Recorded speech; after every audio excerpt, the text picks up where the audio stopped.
बाकी लड़ाई है ना, मैं आप मेरे से पूछो खानवा की लड़ाई किस किस के बीच में हुई, तो मैं आपको कहूंगा खानवा की लड़ाई बाबर की सेना और सांगा की सेना के बीच। आप मेरे पूछो सर सारंगपुर का युद्ध किसके बीच में हुआ, कि कुंभा की सेना और महमूद खिलजी की सेना। सर खातौली का युद्ध किसके बीच में हुआ, सांगा की सेना और इब्राहिम लोदी की सेना। अब लड़ाइयां अलग है। अब लड़ाइयां अकबर की सेना और मेवाड़ की जनता। अकबर की सेना और मेवाड़ की जन जन लड़ने के लिए आ गया था, बंदा बंदा लड़ने के लिए तैयार हो गया था। साहब हम भी लड़ने के लिए तैयार हैं। कि प्रताप ने अपनी जनता को कहा, पहली बात तो आप ये देखो कि उदय सिंह राजा बना के गए जगमाल को, जनता बगावत करके राजा किसको बना गई थी, प्रताप को। तो अब प्रताप ने जनता को कहा कि भाई साहब अकबर से लड़ाई तभी हो पाएगी जब तुम गांव छोड़ के पहाड़ों में आओगे, क्योंकि यदि तुम गांव के अंदर रहोगे तो अकबर की सेना तुम्हें परेशान करेगी, गांव पर हमले करेगी, इसलिए तुम कहां पर आ जाओ, पहाड़ों में। तो पहाड़ों में आना जरूरी है। तो सारी की सारी जनता कहां पर चली गई, पहाड़ों शिफ्ट हो गई। प्रताप ने कहा आप चित्तौड़ तो अपने पास है नहीं, तो अपने उदयपुर रहेंगे। तो जनता कहां आ गई, उदयपुर। अब उदयपुर पे अकबर ने कब्जा कर लिया, आपने कहीं गोगुंदा रहेंगे, तो जनता कहां पर है, गोगुंदा। गोगुंदा नहीं रह सकते, यहां पर हमला हो सकता है, अपने आवरगढ़ जाएंगे, तो जनता कहां पर है, आवरगढ़। आवरगढ़ नहीं रह सकते, अपने कुंभलगढ़ जाएंगे, तो जनता कहां पर है, कुंभलगढ़। राजा ने कहा मैं चावंड जाऊंगा, तो जनता कहां पर है, चावंड। गांव में आज दिन तक कहावत है कि मेवाड़ की राजधानी हो गई थी उदयपुर। कौन सी हो गई, उदयपुर। लेकिन अब राजा राजधानी में रहना चाहिए, राजा तो राजधानी में रहता नहीं है, राजा तो पहाड़ों में जंगलों में जहां उसको लड़ने की जगह मिल रही है वहां पे जाके लड़ रहा है। इसलिए गांव में आज दिन तक कहते हैं कि उदयपुर कटे जट राणो जी कवे, उदयपुर कटे जठे राणो। जहां राणा जी ने कहा, राणा जी ने कहा ये उदयपुर, जनता ने कहा उदयपुर। राणा जी ने थोड़े दिन बाद कहा आगे उदयपुर, जनता ने कहा। तो आज दिन तक मतलब किसी की हाँ में हाँ मिलाना होता ना, मतलब मैं आपको कोई बात कहूं यार ऐसे कर लें क्या, और आपको कहना सर जैसा आपको वैसा करने के लिए तैयार है, तो आप उसके जवाब में वापस कहोगे उदयपुर के जट राणो जी का राणो जी का बट उदयपुर है। जहां राणा जी ने कह दिया वहां पर क्या हो जाएगा, उदयपुर। आप तो कह दो सर ऐसा है, हम उसमें किंतु परंतु कुछ भी पूछेंगे। तो यदि ये कहावतें बन गई कि जट राणो जी का बट उदयपुर, इसका मतलब है जनता कितने साथ आई होगी, जनता में किस कदर राष्ट्रवाद भरा होगा कि वो लड़ पड़े, वो भिड़ गए। और इसीलिए सक्सेस हुआ जाता है। जब तक सेनाओं की लड़ाई होती है ना तब तक सफलता नहीं मिलती, पर जन जन के अंदर जब ये भाव घुस जाता है कि हमारा देश और हमारे देश पर किसी का कब्जा होने नहीं देंगे, फिर कितनी बड़ी साम्राज्यवादी शक्ति हो वो सामने टिक नहीं पाती, उसको बाद में हार माननी पड़ती है। सेम मेवाड़ में देखने को मिला कि 1585 के बाद अकबर ने हमले ही नहीं किए। ऐसा क्या है, इतना बड़ा भारत का बादशाह जिसके पास पूरे भारत की सेना थी, जो पूरे भारत के इलाके जीत रहा है, मेवाड़ में हमले क्यों नहीं कर रहा। उसके समझ में आ गया साहब यहाँ राजा से लड़ाई नहीं है, यहाँ जनता सामने हो रखी है। जनता अपने राजा से इस कदर साथ में खड़ी है कि जनता कह रही है आप चिंता मत करो। आप इमेजिन कीजिए कभी कि जंगलों में रहने वाला भील समुदाय पूरा का पूरा हल्दीघाटी युद्ध में लड़ने के लिए उमड़ गया था। बदायूं नहीं कहता है कि जब हम भीलों के गांव से निकलते पता नहीं तीर कहां से आके लग जाया करते थे, हमारा आटा पानी छीन के ले जाया करते थे वो लोग। इसका मतलब जीना दूभर कर दिया है मुगलों का यहाँ पे। तो बेचारी कोई सेना आती तो वो डरी हुई रहती कि शाम को रोटी खाएंगे कि नहीं खाएंगे, ये कहीं रात को मार देंगे तो हो जाएगा। तो उस डर के माहौल में क्या लड़े होंगे मुगल, नहीं लड़े तो उनके यहाँ पर पार भी नहीं पड़ी।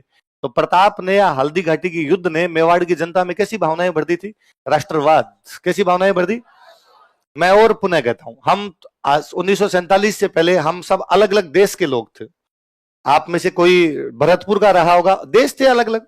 भरतपुर एक देश था जिसकी इंग्लैंड देश के साथ संधि थी, करौली एक देश था जिसकी इंग्लैंड देश के साथ संधि थी, जोधपुर एक देश था जिसकी इंग्लैंड देश के साथ संधि थी। हम सारे भारत में मिले हैं। पहले सबके अलग अलग देश थे, अलग राजा, अलग संविधान, अलग कानून, अलग सिक्के, सबके अलग अलग सिस्टम हुआ करता था। बाद में हम सबको मिला के भारत में मिला दिया गया। पर हमारे में किसी में भावना नहीं आती कि मैं जयपुर का हूं, मैं जोधपुर का हूं। मेवाड़ियों में अब तक है, मेवाड़ी आज भी कहेगा कि मैं मेवाड़ का हूं। ये भावना वो राष्ट्रवाद की भावना है, वो राष्ट्रवाद वो नेशनलिज्म है। उसको लगता है कि नहीं यार ठीक है हम भारत के वासी हैं, पर मैं भारत में भी कहां का हूं, मेवाड़ का हूं। ये भावना अपने आप बताती है कि हल्दीघाटी युद्ध के बाद मेवाड़ की जनता में क्या आ गया था, राष्ट्रवाद। मतलब अपने कवियों ने यदि दोहे लिखे हैं ना, तो मतलब एक मेवाड़ पे कोई दोहा है कि मेवाड़ पहाड़ थे, पहाड़ों का प्रदेश था। तो मेवाड़ के पहाड़ों में एक सुअर रहता है, सुअर समझ गए, जंगली सुअर।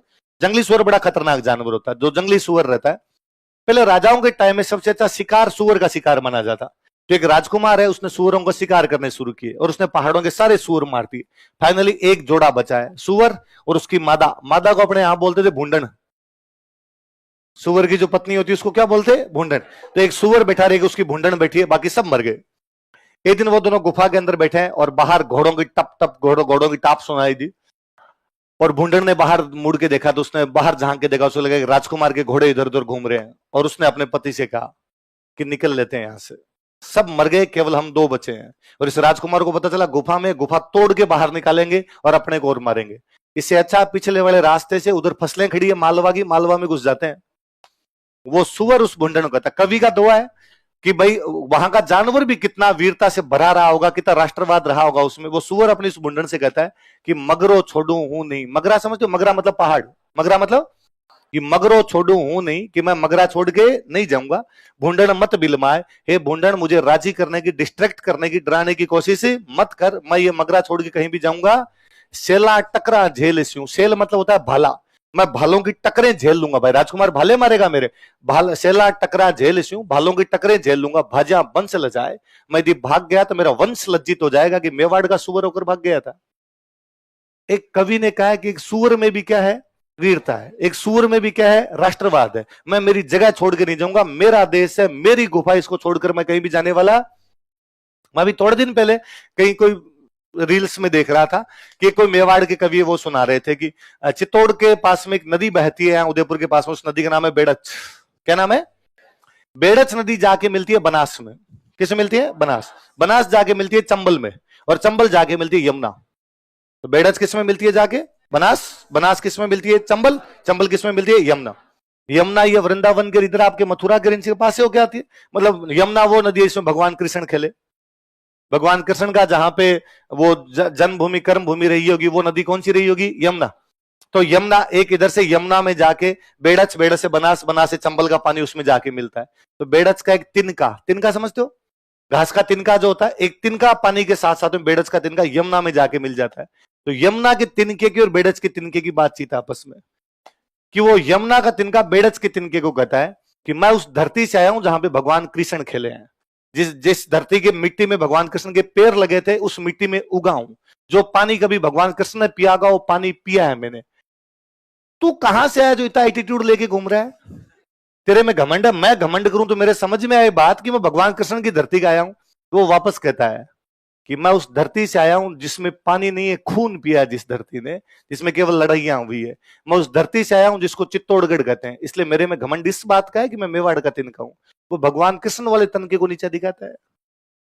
कवि कहता है तिनके में भी घमंड है, उसमें भी एटीट्यूड है कि वो कहां का आया है? मेवाड़ का। एक सुअर में भी एटीट्यूड है कि वो कहां का है? मेवाड़ का। तो जनता में तो किस कदर रहा होगा? इस युद्ध ने मेवाड़ की जनता में कैसी भावनाएं भर दी थी। देखो बड़ी बात, किसी भी चीज का महत्व इस बात से पता चलता है कि वो घटना हो गई, उसके बाद उसको लोग किस प्रकार से याद रखते हैं। मैं कहता हूं कि अपने में से शायद ही कोई ऐसा होगा जिसके मन में कभी ये आए कि यार मैं पानीपत देख के आता हूं, क्योंकि पानीपत में भारत की बड़ी बड़ी लड़ाइयां हुई थी। संभवतः कोई ऐसा नहीं सोचता होगा कि मैं तराइन जाऊं और तराइन देख के आऊं जहां पे मोहम्मद गोरी और पृथ्वीराज चौहान आपस में भिड़ गए थे। हमेशा भी नहीं सोचते कि यार हमें खानवा की यात्रा करनी चाहिए जहां पर सांगा और बाबर लड़े थे। ये बात दूसरी है कि आप कभी बस में जा रहे हो और अचानक खानवा दिख जाए आपको बोर्ड, और यदि आप हिस्ट्री के विद्यार्थी हो, आप अरे खानवा 17 मार्च 1527 और यहां पर सांगा ने बाबर के खिलाफ लड़ाई लड़ी थी, तो आपके सारी बातें दिमाग में आएगी कि बाबर ने जिहाद कर दिया था, तमगा कर हटा दिया था, दारू नहीं पीने की सौगंध खाई थी, जीत गया था, गाजी की उपाधि धारण की। पर यदि आप हिस्ट्री के नहीं हो तो आपके ये बात भी दिमाग के अंदर नहीं आएगी। पर ऐसा क्या है कि उदयपुर आने वाला प्रत्येक पर्यटक हल्दी घाटी जाके आता है? ऐसा क्या है कि लोग हल्दी घाटी की स्पेशल यात्रा करने के लिए न केवल जाते हैं बल्कि वहां की मिट्टी अपने साथ में लेके जाते हैं? इसका मतलब 18 जून 1576 की उस तपती दोपहरी के 3 घंटों में कुछ तो अलग हुआ है कि हमारे दिमाग से आज भी नहीं निकल पा रहा कि 1915 में बूढ़ीलाल नदी की तुलना भी हल्दी घाटी से की जा रही। खानवा से क्यों नहीं करते?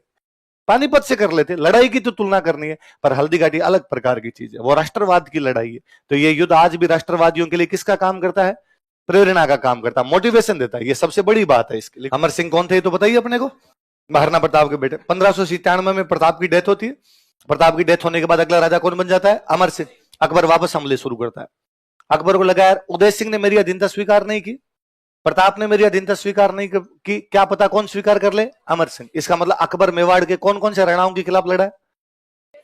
उदय सिंह, महाराणा प्रताप और, पर अमर सिंह ने कहा भाई साहब तुम गलत फहमी में है, ऐसी पार ही नहीं पड़ेगी अपने। अकबर 1605 में ये मन में आशा लिया, वही मर गया कि मैं मेवाड़ वालों को अंडर में लेके आ जाऊंगा, लेकिन उसकी आशा या उम्मीद पूरी नहीं हुई। अब अकबर के 1605 में मरने के बाद में नया मुगल बादशाह बना जहांगीर। कौन बना? जहांगीर मुगल बादशाह बना। अब जहांगीर का तो एक ही सपना है कि मेवाड़ जीतना है, क्योंकि बाकी भारत तो उसके बाप ने जीत लिया। तो उसके तो काम ही कौन सा बचा हुआ है?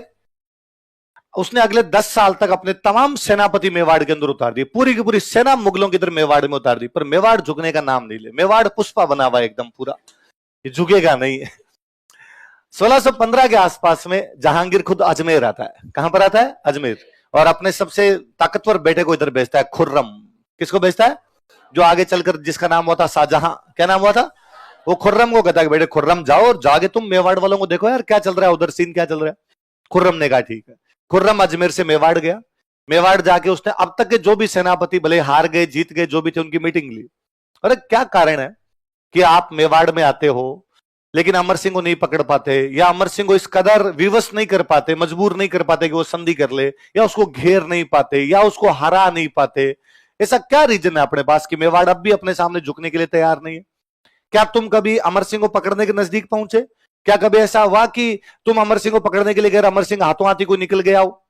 उन्होंने कहा सर कई बार होता है, हम पकड़ने के लिए जाते भी, उसको हमें लोकेशन भी मिलती है कि वहां पर है, लेकिन हम वहां जाते हैं उससे पहले अमर सिंह अपनी लोकेशन चेंज कर लेता है। उसको क्या पता चलता तुम इधर से आ रहे हो? सब ये गांव वाले, हम जैसे किसी गांव से निकलते हैं गांव वालों को पता चलता मुगलों की फौज जा रही है, फटाफट आगे गांव आगे गांव आगे गांव, अमर सिंह के पास लोकेशन। अब अमर सिंह को पता होता हम कौन से रास्ते से आ रहे हैं, कितने लोग हैं, वो बीच में हम पर कहीं आक्रमण करता है, हम मारे जाते हैं। अगली बार किसी सेना कहते हैं वापस जाओ, सेना बेचारी मना कर देगी, साहब कल तो मार खा के आए थे, हार क्यों बेच रहे हो? फिर सर इन गांवों से निकलते हैं, आप हमारे साथ निकल लो। एक भी बंदा पानी पिलाने के लिए तैयार नहीं। इस कदर नफरत भरी हुई इन लोगों में हमारे प्रति। भीलों का तो पता ही नहीं है सर, पता नहीं कहां से तीर आके लग जाएगा, कौन से पेड़ पे टंगे हुए वहां से मारेंगे अपने को। ये रसद पानी लेके ये छीन के चले जाते हैं। हालत खराब है। आप तो बादशाह साहब ऊपर बैठे बैठे ऑर्डर देते हो जाओ लड़ने को, सैनिक बेचारा क्या करे? पर सैनिक का जीव जानता है कि इस मेवाड़ में क्या कठिनाई है। रास्ते हम जानते नहीं, पहाड़ों का प्रदेश है, गांव खाली कर करके लोग उधर बैठे हैं, थोड़े बहुत जो लोग गांव के अंदर बैठे हैं वो इनको जाके सूचनाएं दे देते हैं। खाने के लिए हमारे पास कुछ होता नहीं, अजमेर से रसद मंगवानी पड़ती है। तो खुर्रम ने कहा अच्छा तो समस्या राजा नहीं है, समस्या ये जनता है। हाँ साहब, जनता राजा के साथ एकदम तन मन धन से खड़ी है। तो खुर्रम ने कहा फिर एक काम करो, राजा पर हमले करने बंद कर दो। तो जनता भी करो ना हमले।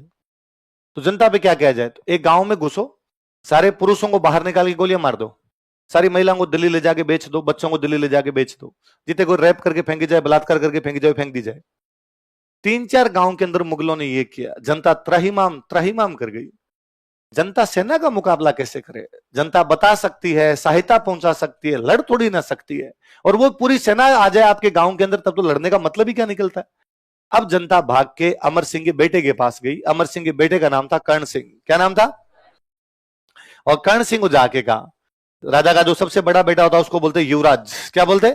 प्रिंस बोला करते। प्रिंस के पास गई, युवराज को जाके कहा कि युवराज कर्ण सिंह 1527 में जब मुगल बाबर सांगा से लड़ने के लिए आए थे तब से लेके 1615 आ गई। कौन सा सन आ गया? लगभग 90 साल का टाइम है। जहां राणा जी ने कहा वहां हमने उदयपुर बसा लिया, जहां राणा जी ने कहा वैसे हमने लड़ाई कर ली। हमने एक बार भी राणा जी से ये नहीं पूछा क्यों लड़ना है क्यों नहीं लड़ना। हमारे लिए राणा जी का आदेश भगवान का आदेश था, उन्होंने जैसा कहा हमने किया। अब पार नहीं पड़ रही, लुगाई टाबरों को उठा के ले गए, पुरुषों के सबके गोलियां मार दी, पूरे गांव को आग लगा दी, इवन पशुओं तक को आग में जला देते हैं ये लोग, फसलों को आग लगा देते हैं। अब हमारी लड़ने की क्षमताएं नहीं, अब हमें बचाइए, कुछ ना कुछ कीजिए। कर्ण सिंह जानता था कि राजा का पहला धर्म जनता को बचाना होता है, बाकी सब काम सेकेंडरी है। यदि कोई राजा जनता की भी रक्षा नहीं कर पाता है तो बाकी उसके लिए कुछ भी चीजें मायने रखती नहीं है। कर्ण सिंह अमर सिंह के पास गया, उसने अमर सिंह को जाके कहा कि हमारे पास संधि करने के अलावा दूसरा कोई चारा नहीं है, हमें संधि करनी पड़ेगी। अमर सिंह का दिमाग खराब है, मैं महाराणा प्रताप का बेटा हूं, अरे से कैसे संधि कर ले इन मुगलों के साथ? पिताजी लड़े, दादाजी लड़े, मैं संधि करके नाम क्यों खराब करूं? कर्ण सिंह ने कहा कई बार इसलिए भी रुकना जरूरी होता है ताकि अगले चरण की तैयारी की जाए। कई बार इसलिए रुकना या 2 कदम पीछे रहना पड़ता है ताकि अगली छलांग 4 कदम की लगे। हम इसलिए नहीं रुकना चाहते कि मुगलों के खिलाफ सरेंडर करेंगे, हम इसलिए रुकना चाहते हैं कि थोड़ी शक्ति बटोरें, थोड़ी ऊर्जा लें, थोड़ी सांस लें, ताकि अगले चरण में फिर लड़े। मारेंगे इनको, वापस मारेंगे, थोड़े दिन बाद मारेंगे, पर एक बार रुकना जरूरी है। जनता को एक बार बचाना जरूरी है। जनता को नहीं बचा पाए तो जनता का हमारे में जो कॉन्फिडेंस है वो समाप्त हो जाएगा। हम आज दिन तक किसके भरोसे लड़ रहे हैं, किसकी ताकत पे लड़ रहे हैं? जनता की। ये अनाज देते हैं, ये साथ में लड़ते हैं, ये सूचनाएं पहुंचाते हैं, हथियार बना के देते हैं, यही साथ में नहीं रहेंगे किसके लिए लड़ेंगे? अमर सिंह ने कहा मेरे कुछ नहीं समझ में आता, तेरे को ज्यादा लगता है। मंत्रियों संतरियों ने सबने दबाव दिया तो अमर सिंह ने चाबियां कर्ण सिंह के पास दी, तू जाने तेरा काम जाने, मैं राजा का पद ही तेरे को सौंपता हूं, मैं सारी शक्तियां तेरे को सौंपता हूं, तू तेरे हिसाब से देख ले। फिर कर्ण सिंह के पास जैसे ही पावर आई, कर्ण सिंह ने अपने 2 बंदे भेजे मेवाड़ से। एक का नाम था हरिदास और एक का नाम था शुभकर्ण। क्या क्या नाम था? क्या क्या नाम बताओ देखिए। किसने भेजे संधि करने के लिए? किसके पास भेजे? मुगलों के। कौन कौन 2 बंदे बताओ? हरिदास और शुभकर्ण। मुगलों की तरफ से बात कर रहा है खुर्रम। कौन बात कर रहा है? खुर्रम के पास भेजे कि भाई जाओ और जाके बात करके। हरिदास शुभकर्ण गए, हरिदास शुभकर्ण जाके आवे, खुर्रम हम संधि करने के लिए तैयार है। और खुर्रम ने कहा बैठो बैठो, शाबाश शाबाश, चाय लाओ रे, 2 आदमी हैं, 2 चाय मंगवाओ इनके लिए। खुर्रम बेचारा राजी कि मेवाड़ हमसे क्या करने के लिए तैयार हो गया। हरिदास शुभकर्ण ने कहा खुर्रम 2 मिनट, एक बात का देने दे, बाद में मंगवा लेना चाहे तो। अरे उसने कहा बैठो बैठो चाय पियो, बात तो बाद में कर लेंगे, संधि तो करनी है, कर लेंगे संधि। उसने कहा अरे सुन तो सही बात, क्या बात है कि संधि में क्या होता है तुम्हारे? खुर्रम ने कहा सिंपल संधि होती है, जो राजा संधि करता है उसको हमारी सेना में आके लड़ना पड़ता है, जो राजा संधि करता है उसको हमारे राजा के सामने आके मिलना पड़ता है उससे। उन्होंने कहा हमारा राजा नहीं आएगा। क्यों? तो वो संधि क्यों कर रहा है? कि ना संधि भी वो नहीं कर रहा, उसका बेटा ही कर रहा है, और हमारा राजा कभी भी तुम्हारे दरबार में नहीं आएगा, कभी तुम्हारी सेना के अंदर नहीं आएगा, कभी तुम्हारी तरफ से लड़ने के लिए नहीं जाएगा। तो कौन आ सकता है? तो उसका बेटा ही आ सकता है। खुर्रम ने कहा पर हमने पूरे भारत में राजा को ही बुलाया है, राजा आता है तभी संधि मानी जाती है। हरिदास शुभकर्ण ने कहा फिर ठीक है, तो हम वापस जा रहे हैं, लड़ाई की तैयारी करते हैं। खुर्रम ने कहा तुम बैठ जाओ प्लीज, लड़ाई का नाम मत लो तुम। अरे कोई देखते हैं देखते हैं, बैठो एक बार तुम, यार इतने साल से लड़ाई कर रहे हो, कब तक लड़ाई करोगे यार? फिर खुर्रम ने जहांगीर से बातचीत की कि पिताजी ये मेवाड़ वाले संधि करने के लिए तैयार है, पर यह करे हमारा राजा कभी भी तुम्हारे दरबार में नहीं आएगा, उसकी जगह कौन आएगा? राजा का बेटा। जहांगीर ने कहा तू संधि कर, फटाफट साइन करो, आए हुए हैं क्या, जल्दी से साइन करवा ले। पर पिताजी ये तो संधि हुई नहीं, राजा तो आ ही नहीं रहा। जहांगीर ने कहा है तू करवा ले, कौन देख रहा है, पिताजी आए थे कि बेटा आए थे, ये जो कलंक लगा हुआ है कि मेवाड़ वाले संधि नहीं करे, ये धुल जाएगा। बेटे तेरे को पता नहीं है मेरी दारू हराम हो रखी है, दिल्ली में आता जाता लड़का मेरे को पूछ लेता है कि और मेवाड़ में कौन मार खा के आया तुम्हारे, मैं लोगों को जवाब नहीं दे पा रहा हूं। इसलिए खुर्रम बाद में किससे संधि करता है? हरिदास और शुभकर्ण से। किससे संधि करता है? जनता को ये लगा कि भले ही हमारे राजा के पास संसाधन कम है, लेकिन हमारा राजा हार मानने वाला नहीं है। तो जनता को आशा की किरण नजर आई कि हमारा राजा हार नहीं मानेगा, और राजा हार नहीं मानेगा तो हम भी राजा के साथ में लड़ाई कर लेंगे। जनता लड़ने के लिए चली गई। यदि राजा हार मान ले तो जनता अपने आप ही क्या मान लेती है? हार। राजा निराश हुआ तो जनता भी क्या हो जाती है? निराश। पर राजा लड़ा तो जनता में भी क्या रही? हमेशा आशा। और जनता को लगा कि नहीं साहब प्रताप खड़ा तो हम भी खड़े रहेंगे। फिर क्या होता है, जब आप लड़ाई की भावना रखते हैं तो इससे हमेशा मोरल वैल्यूज, मोरल जो आपके नैतिक मूल्य होते हैं उनका विकास होता है। जब आप एक प्रकार से सरेंडर करते हैं, दूसरे साधनों का प्रयोग करते हैं, इसका मतलब आप नैतिक रूप से सही नहीं है। जब वो जनता ने देखा कि भाई प्रताप सब कुछ खोने के बावजूद, आपकी राजधानी आपके हाथ से निकल गई है, आपको पहाड़ों में रहना पड़ता है, आप महलों में नहीं रहते हैं, उसके बावजूद आप लड़ रहे हैं, आपको दूसरा तरीका नहीं अपना रहे कि यार मैं संधि कर लूं, या मैं अकबर की अधीनता स्वीकार कर लूं, या मैं अकबर की सेना में जाके लड़ लूं, मैं भी यार ऐसो आराम ले लूं, मैं भी जाके महलों में आराम से ले लूं।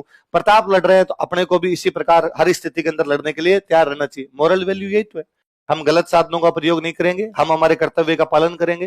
तो प्रताप कम संसाधनों के बावजूद लड़े से जनता में किसका संचार हुआ? आशा और नैतिकता। किसका संचार हुआ? किसका बताओ देखिए। मैं एक सिंपल उदाहरण दूं, अभी आईएएस का आरएस के रिजल्ट आएंगे, आरएस का मेंस होगा, अभी आईएएस का अभी मेंस होगा, बाद में रिजल्ट आएंगे, या जब कभी रिजल्ट आता है आप कभी देखते हो, आईएएस का रिजल्ट आया है, आरएस का रिजल्ट आया मान लो, और आरएस का रिजल्ट आया, आपको 2 प्रकार के लोगों के इंटरव्यू छपे। एक आपने को इंटरव्यू पढ़ा, आपने देखा कि एक कोई बंदा है जिसकी 4th रैंक आ गई। कौन सी रैंक आ गई? 4th। हमने बोला अरे इस बंदे की 4th रैंक है। और आपने देखा कि उसके जो है वो 10th क्लास में 87% थे, 12th में उसके 92% थे, उसके ग्रेजुएशन के अंदर भी कोई 80% थे, ग्रेजुएशन भी उसने दिल्ली के किसी बड़े कॉलेज से किया था, उसके पापा है वो आईएएस लगे हुए हैं, मम्मी जो है वो भी किसी बैंक में मैनेजर लगी हुई है, और उसने कोचिंग की थी, और कोचिंग करने के बाद में उसका ये सिलेक्शन हो गया। आप एक रिजल्ट और पढ़ते हो जिसमें एक बंदे की रैंक आई हुई है 632। क्या रैंक आई हुई है? 600। पर आप देखते हो कि उसने 10th के बाद प्राइवेट पढ़ाई की थी, वो सुदूर बाड़मेर जैसलमेर के किसी गांव के अंदर रहता है, उसके पापा नहीं है, वो एक दुकान के अंदर मजदूरी करता है, साथ में पार्ट टाइम जॉब करता है, साथ में पढ़ाई कर रहा था, कोचिंग वगैरह नहीं थी, उसने सेल्फ स्टडी की थी, उससे सिलेक्शन हो गया। हम मोटिवेट किससे होते हैं? 632 वाले से। चौथा हमें मोटिव, जबकि उसकी रैंक चौथी है, दूसरे की रैंक 632 है, पर अपने को चौथी वाले का देख के लगता है कि तेरी पहली क्यों नहीं आई? तेरे को घर वालों ने सब कुछ दे रखा था, तेरे तो कौन सी आनी चाहिए थी, तेरे थप्पड़ पड़ने चाहिए, तेरी 3 रैंक नीचे आई है। और 632 वाले को देख अपने को लगता है कि इसकी जब 632 आ सकती है तो फिर मेरी भी आ सकती है। जबकि वैसे उदाहरण कम है, बहुत कम उदाहरण होंगे जिस प्रकार से पास होते हैं, पर ऐसा एक आधा उदाहरण भी हमें लड़ने की क्षमताएं विकसित करता है, हमें एक मार्ग दिखाता है कि जब ये सही साधनों का प्रयोग करके ये पढ़ाई करके सिलेक्शन करवा सकता है तो हम भी करवा सकते हैं। मैं कहता हूं ऐसे रिजल्ट आने बंद हो जाए, ये जो हर साल ऐसे इंटरव्यू छपते हैं ऐसे ना हो, फिर अपने को लगे कि नहीं यार, साधारण लोगों के तो इस वैकेंसी में सिलेक्शन भी नहीं होते, इसमें तो बाकी लोगों के सिलेक्शन होते हैं। तो पहली बात तो हमारे में निराशा आएगी। दूसरा, जब फिर हमें लगेगा हमारा ऐसे तो हो नहीं सकता, फिर क्या किया जाए, फिर पेपर कबाड़ा जाए, कहीं से पेपर का बांट लिया जाए। क्या ये नैतिकता है? ये नैतिकता नहीं है। पर वैसे रिजल्ट आते हैं, अब वैसा रिजल्ट आया हुआ, अब आपको आगे कोई कहता है कि मैं तेरे को पेपर दे दूंगा, तो अपने नहीं भाई, पुलिस पकड़ लेगी और हो जाएगा। अगला बंदा कहे कि भाई साहब पुलिस से डरता रहेगा और यदि पेपर नहीं लिया तो तेरा कभी सिलेक्शन भी नहीं होगा, और आप कहोगे ना होता है, उसका हुआ था पिछली बार। वो जब पढ़ के कर सकता है तो मैं भी पढ़ के कर सकता हूं। ऐसी घटनाएं हमेशा किसका संचार करती है? आशा और नैतिक।